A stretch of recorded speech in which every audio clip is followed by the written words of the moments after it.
Do you constantly feel pulled in every direction but the one that you want to walk in? You're feeling overtired, overwhelmed, and in this constant state of stress, but you aren't the only one. In a world where yes often feels like the default, mastering the art of saying no becomes almost like this superpower. And in this episode, we are going to delve into the transformative journey of embracing imperfection, setting boundaries, and reclaiming your power. That power through the simple act of saying no. We're going to discover why protecting your yes and perfecting your no isn't just about setting limits, but about honoring yourself, that authenticity in yourself, preserving your well-being, and really unlocking your power. Let's dive in. I'm just going to come out and say it. I've messed up countless times. But here's the thing. I'm human. I'm sure you already knew that. But I'm also going to say this. I've learned many lessons along the way. Sometimes Chris and I refer to the mess ups as expensive lessons. But I think that's much better than calling them failures. It's all about perspective, you guys. So when you have these things in your life that are failures, just call them expensive lessons. Sometimes they might be a little too expensive, but I digress. We only have one life to live. And in this life, erasers aren't included. So what we get to do right now is love our imperfections. That's okay. And if you agree with that, with embracing or loving our imperfections, send me some love and messages on Tabitha Blue at Radiant Womanhood, because sometimes even just moving forward means realizing and admitting to the fact that we are human, that we are imperfect, that mistakes and quote unquote failures or expensive lessons happen. But it's how we move forward from that. That's what makes the difference. So show me some love if you agree. One of those biggest lessons that I'm learning, and I'm still learning it right now, and I've said it before, life has this way of helping us almost like relearn or reteach us the things that we are teaching. When I start preparing an episode, or when Chris and I are working on a project together, it's almost like those things that we're working on, we are living it out as we're preparing for it. And life just brings it around full circle again. So one of those lessons that I'm still learning is that it's okay to say no. Specifically, I am learning to say no to that pursuit of perfection. And if you could, for just a minute, imagine the time that we'd have, the self-doubt that we could avoid, the freedom we'd have from the things that don't serve us by saying no. For me, sometimes that even means more yes to showing up imperfectly. Sometimes I have this habit of wanting to do something. There's a dream or this thing, and then yet I let those imperfections, or what I see as imperfections, and it's just human, it's just vulnerability, stop me, because I want it to be perfect. I want it to be right. What's so beautiful about this podcast here is I've said it time and time again. It was a thing that had been on my heart for a long time. And finally, I said yes to just showing up, to just doing it. Did I know how to do it? No. And in that episode all about yet, that's exactly what I talk about. I didn't know how to do it yet until I started showing up imperfectly, until I started figuring out what I needed to do to make it happen. So there are times where saying yes is so important. And sometimes we show up and we say yes imperfectly. Yes to being present with my family. Yes to body imperfections and motherhood imperfections. More time together imperfectly. But what also aligns with that perfectly is the word no. There is so much power in those two little letters, N-O, no. It's okay to say things. Say no. It's okay to say no to things. Hey, that's what I'm talking about, imperfect. It's okay to say no to things in life, to clients, to contracts, to family, etc. But when we say yes to everything, it can close us off to the right things sometimes that can come our way. There is something really powerful in all of this that I'm saying. There's something really powerful that I want for you today. A powerful truth that I want you to walk away with today and remember. And I might even split this episode into 2 parts, because we'll get into the gritty part with even more tools on just how to say no later. I am going to leave some tips and tools at the end of this for saying no, but we'll get even more in depth in that later. But I really want the principle and the power of this to sink in today. I want you to know how powerful your yes and your no can be, but they both need to be intentional. They both need to be on purpose. I want you to leave today with the power and knowledge to protect your yes and perfect your no. I'm going to say that again because it's getting me excited up in here. And I'm kind of like scream whispering into the microphone right now because I don't want to scare you while you're out on your walk or driving in the car. But this is so powerful. Protect your yes and perfect your no. Let me ask you this question. In your life today, who are you helping at your own expense? Just give that a little thought, a little pause. Hit pause on this episode for just a moment if you need to, but who are you helping at your own expense? It's like that old principle when you're flying, and we hear it every time, put on your own mask first before helping someone else. When we put everyone and everything and all the other needs before ours, we in essence overcommit. When we say yes to all the things that come our way, we are essentially saying no to everything else. And some of that is the good thing or the right thing for us that maybe hasn't shown up yet. Or maybe it's the peace and the space and the time to think and dream and create. We're saying no to those things because we're saying yes to everything. And if you're like me, it's hard to say no. If you're still listening to this episode when we're talking all about our yeses and our nos, then you probably are like me. And maybe it's from the feeling of letting someone down or the feeling that we'd be disappointing someone or not even sure how to say no. Or even, it could be a little bit like this. When we do start to say, I'm going to say no, and we begin to say no, we get that pushback. We get the questions or the stories that come to us to change our mind. And then eventually we give in. It still ends up being a yes. Part of the problem in that, and I'm telling you, I'm walking it myself. Part of the problem in that is that we've trained others around us how to treat us. We've trained others around us that we say yes to everything. We've trained others around us to not respect or receive our no. And that could be part of it. If you've been the one, like I said, in that situation where you've begun to say no and all the pushback happens. But it's imperative for us to reclaim our power with the words yes and no intentionally. For the purpose of what we're talking about in this episode, it's the word no. Really, that's what we need to get down to. So many times that we equate being nice with saying yes, or being nice with not saying no. I can't say no because that makes me feel not nice. But look at it this way. Being nice means being honest. Being nice doesn't mean saying yes to everything. Being nice, kind to those around you means being honest with yourself and with them. When we say yes just to be quote unquote nice, or just to please someone else, or because we don't know, we haven't learned yet how to say no, we're trading one moment of discomfort with the larger moments of whatever we just said yes to. One moment of discomfort and saying no to a day of whatever it is that you said yes to, or a week of stress about it and worrying about it and figuring it out. I'm not saying that it's wrong to say yes. Definitely not. I'm not saying that it's wrong to say yes to helping someone because that's part of my principles and that's part of what I live by. But I'm saying that both your yes and your no need to be intentional. And we're going to get into what that means here in just a minute. But Mel Robbins says it this way: people pleasing, which a lot of times are saying yes because we want to be perceived as nice, or saying yes because we don't want to let someone down, or saying yes because we want to please other people. But people pleasing is your inability to tolerate discomfort. So many of us resort to keeping the peace or saying yes because we're terrified of creating more discomfort for our situations, our relationship, more discomfort for our bodies. But when it comes to protecting our yes, this is what I want you to walk away with. Protect your yes. Sometimes that comes to boundaries.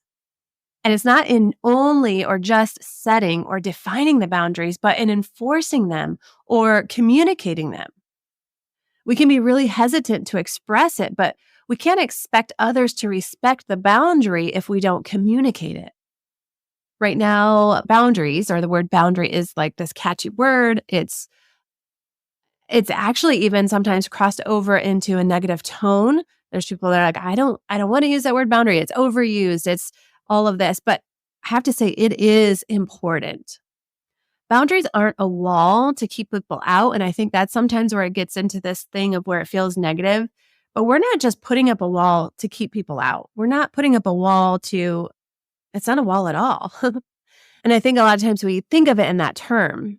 But even in the dictionary, the meaning of a boundary is just a line that marks the limits of an area. Personal boundaries are guidelines, rules, or limits that we can create and set. But there's a big fear in setting boundaries. A couple of them, actually. We worry about how it will change the relationship. We worry about how it will change the situation. Another fear in it is guilt in using those boundaries, guilt in the feeling of choosing me and saying no to someone else. And that's where I'm saying this yes and this no go hand in hand with our boundaries. We're going to get into what that looks like and why it's important here in just a second. But I want to share with you that it's exactly why it's so important to clarify, even to ourselves, what that boundary needs to be, and then communicate it to others. Because like I said, you can't expect someone else to respect the boundary if we don't communicate it. When we put unfair expectations on someone, or we don't communicate what those boundaries or that limit area for us is, we bring in resentment, both for us, resenting them for not respecting the thing that we didn't even put into place, and then even resentment with them for us and maybe how we feel or how we treat them about our yes or our no. We've talked a lot of times about the ebbs and the flows and the seasons of life. And with each season, your boundaries or your yes and no. And really, like I said, they're almost one and the same. But your yes and your no, your time, your availability can change. And that's okay. It's good for you to revisit and to clarify and to decide, what is my limit? What is my boundary? What is my own guide rail or guideline? How can I detach from these external things at the moment and focus on the internal and decide what that looks like for me? How can I detach from the expectations that everyone else has on me for a moment? Because a lot of times that's where our yeses come into play. I want to live up to their expectation. I want to live up to what they are asking of me or want from me. We want to live up or make everyone else feel better. All of these external things. And we need to take the time or the moment to focus on the internal and decide, what does my limit look like? What is my boundary? What is my guide rail for my life? What does my yes look like? And what does my no look like right now in this season? Because we cannot communicate what we don't formulate. I am not able to put that boundary or that limit area and set it out in front of other people if I don't formulate first what it is. If I don't take a break from the external forces and look at the internal and decide, what does this look like for me right now in this season? Oh, but the power that comes when we do, when we first clarify what that looks like, and then we're able to communicate that, that's where you can walk in that power. When you say no intentionally and stand up for yourself and for that guide rail and your boundary, you become a person that is respected, even when it's hard at first, even when others may not understand right away, even when they might be upset for the short term. It allows you to respect yourself, and it allows others to respect you as well. Trent Shelton says it this way: I'm not loyal to people anymore. I'm loyal to my principles. And I think it could sound tough or harsh at first, but when we really look at it truly and think about it, where does your loyalty lie? Because when we decide that we are loyal to everyone else, and usually what that means or what it translates to is being loyal to everyone else's expectation of you, or you being afraid to let everyone else down. That's our loyalty to others. But where does your loyalty lie? Are you afraid to let everyone else down, or are you afraid to let yourself down? Because when we let ourselves down over and over and over by not protecting our yes or by not perfecting our no, that is when we end up overwhelmed, overworked, overtired, overtaxed, overstressed. And in that moment, we're not good to anyone else anymore. Again, it goes back to that put on your mask first. Am I being loyal to the principles that I set for myself? But what are your principles? What is your guide rail or your guidelines?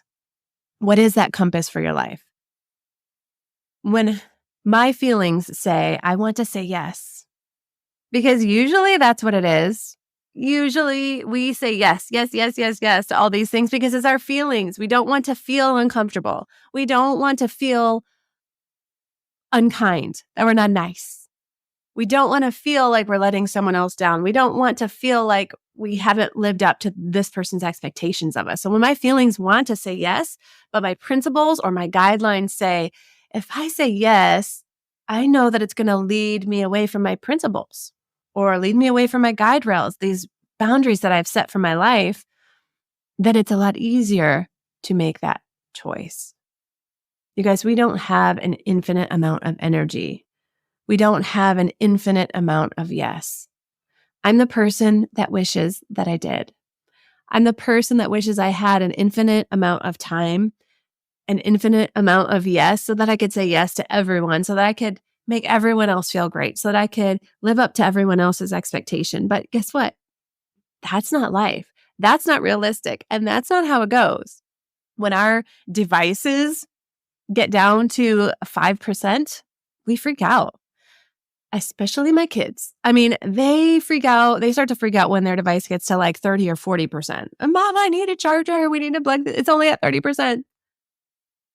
But we don't treat ourselves that way. In our own lives, we get to this point of low energy, low time, or low margin. And little plug here, seriously, go back and listen to the episode that I did with Chris recently, all about margin. It is life-changing. We will link it in the show notes. But that's where we are. So many times in our lives, we live with this little bit of margin or no margin, or we get down to this place of low energy. And instead of taking this time, we feel like we need to hurry and fill it with even more to get it all done. Fill it with more yes. Fill it, go, go, go, go, go.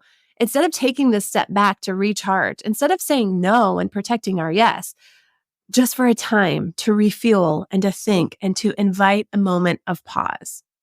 But when we have these guide rails or these boundaries or these principles in place, because like I just talked about, we take the time to set it, to decide what does my yes look like and what does my no look like, we can blame it on those. We don't have to take the blame for the no, or we don't have to say no to people. We can let our boundaries do that for us. We could let our principles do that for us.